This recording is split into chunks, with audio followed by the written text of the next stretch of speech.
The Science of Getting Rich by Wallace D. Wattles. Preface. This book is pragmatical, not philosophical, a practical manual, not a treatise upon theories. It is intended for the men and women whose most pressing need is for money, who wish to get rich first and philosophize afterward. It is for those who have so far found neither the time, the means, nor the opportunity to go deeply into the study of metaphysics, but who want results and who are willing to take the conclusions of science as a basis for action without going into all the process by which those conclusions were reached. It is expected that the reader will take the fundamental statements upon faith just as he would take statements concerning a law of electrical action if they were promulgated by a Marconi or an Edison, and taking the statements upon faith that he will prove their truth by acting upon them without fear or hesitation. Every man or woman who does this will certainly get rich, for the science herein applied is an exact science, and failure is impossible. For the benefit, however, of those who wish to investigate philosophical theories and so secure a logical basis for faith, I'll hear certain authorities. The monistic theory of the universe, the theory that one is all and that all is one, that one substance manifests itself as the seeming many elements of the material world, is of Hindu origin and has been gradually winning its way into the thought of the Western world for 200 years. It is the foundation of all the Oriental philosophies and of those of Descartes, Spinoza, Leibniz, Schopenhauer, Hegel, and Emerson. The reader who would dig to the philosophical foundations of this is advised to read Hegel and Emerson for himself. In writing this book, I have sacrificed all other considerations to plainness and simplicity of style so that all might understand. The plan of action laid down herein was deduced from the conclusions of philosophy. It has been thoroughly tested and bears the supreme test of practical experiment. It works. If you wish to know how the conclusions were arrived at, read the writings of the authors mentioned above, and if you wish to reap the fruits of their philosophies in actual practice, read this book and do exactly as it tells you to do. Wallace D. Wattles. The right to be rich. Whatever may be said in praise of poverty, the fact remains that it is not possible to live a really complete or successful life unless one is rich. No man can rise to his greatest possible height in talent or soul development unless he has plenty of money. For to unfold the soul and to develop talent, he must have many things to use, and he cannot have these things unless he has money to buy them with. A man develops in mind, soul, and body by making use of things, and society is so organized that man must have money in order to become the professor of things. Therefore, the basis of all advancement for man must be the science of getting rich. The object of all life is development, and everything that lives has an inalienable right to all the development it is capable of attaining. Man's right to life means his right to have the free and unrestricted use of all the things which may be necessary to his fullest mental, spiritual, and physical unfoldment, or in other words, his right to be rich. In this book, I shall not speak of riches in a figurative way. To be really rich does not mean to be satisfied or contented with a little. No man ought to be satisfied with a little if he is capable of using and enjoying more. The purpose of nature is the advancement and unfoldment of life, and every man should have all that can contribute to the power, elegance, beauty, and richness of life. To be content with less is sinful. The man who owns all he wants for the living of all the life he is capable of living is rich, and no man who has not plenty of money can have all he wants. Life has advanced so far and become so complex that even the most ordinary man or woman requires a great amount of wealth in order to live in a manner that even approaches completeness. Every person naturally wants to become all that they are capable of becoming. This desire to realize innate possibilities is inherent in human nature. We cannot help wanting to be all that we can be. Success in life is becoming what you want to be. You can become what you want to be only by making use of things, and you can have the free use of things only as you become rich enough to buy them. To understand the science of getting rich is therefore the most essential of all knowledge. There is nothing wrong in wanting to get rich. The desire for riches is really the desire for a richer, fuller, and more abundant life, and that desire is praiseworthy.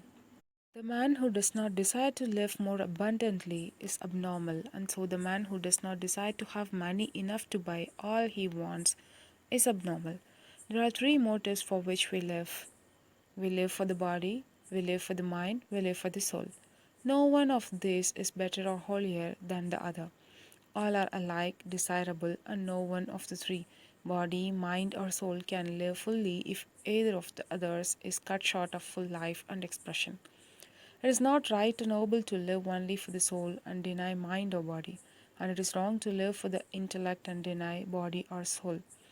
We are all acquainted with the loathsome consequences of living for the body and denying both mind and soul, and we see that real life means the complete expression of all that man can give forth through body, mind, and soul. Whatever he can say, no man can be really happy or satisfied unless his body is living fully in every function, and unless the same is true of his mind and his soul. Wherever there is unexpressed possibility or function not performed, there is unsatisfied desire. Desire is possibility seeking expression or function seeking performance. Man cannot live fully in body without good food, comfortable clothing, and warm shelter, and without freedom from excessive toil. Rest and recreation are also necessary to his physical life. He cannot live fully in mind without books and time to study them, without opportunity for travel and observation, or without intellectual companionship. To live fully in mind, he must have intellectual recreations and must surround himself with all the objects of art and beauty he is capable of using and appreciating. To live fully in soul, man must have love, and love is denied expression by poverty. A man's highest happiness is found in the bestowal of benefits on those he loves. Love finds its most natural and spontaneous expression in giving. The man who has nothing to give cannot fill his place as a husband, a father, as a citizen, or as a man. It is in the use of material things that a man finds full life for his body, develops his mind, and unfolds his whole. It is therefore of supreme importance to him that he should be rich. It is perfectly right that you should decide to be rich. If you are a normal man or woman, you cannot help doing so. It is perfectly right that you should give your best attention to the science of getting rich, for it is the noblest and most necessary of all studies. If you neglect this study, you are derelict in your duty to yourself, to God, and humanity, for you can render to God and humanity no greater service than make the most of yourself. There is a science. There is a science of getting rich, and it is an exact science like algebra or arithmetic. There are certain laws which govern the process of acquiring riches. Once these laws are learned and obeyed by any man, he'll get rich with mathematical certainty.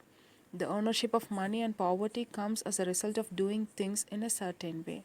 Those who do things in this certain way, whether on purpose or accidentally, get rich, while those who do not do things in this certain way, no matter how hard they work or how noble they are, remain poor. It is a natural law that like causes always produce like effects, and therefore, any man or woman who learns to do things in this certain way will infallibly get rich. That the above statement is true is shown by the following facts. Getting rich is not a matter of environment.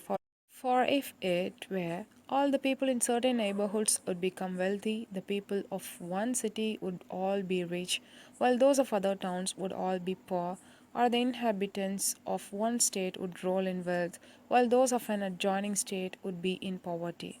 But everywhere we see rich and poor living side by side in the same environment and often engaged in the same vocations. When two men are in the same locality and in the same business, and one gets rich while the other remains poor, it shows that getting rich is not primarily a matter of environment. Some environments may be more favorable than others, but when two men in the same business are in the same neighborhood and one gets rich while the other fails, it indicates that getting rich is the result of doing things in a certain way. And further, the ability to do things in this certain way is not due solely to the possession of talent. For many people who have greater talent remain poor, while others who have very little talent get rich. Studying the people who have got rich, we find that they are an average lot in all respects, having no greater talents and abilities than other men. It is evident that they do not get rich because they possess talents and abilities that other men have not, but because they happen to do things in a certain way. Getting rich is not the result of saving or thrift. Many very penurious people are poor while free spenders often get rich. Nor is getting rich due to doing things which others fail to do. For two men in the same business often do almost exactly the same things, and one gets rich while the other remains poor or becomes bankrupt. From all these things, we must come to the conclusion that getting rich is the result of doing things in a certain way.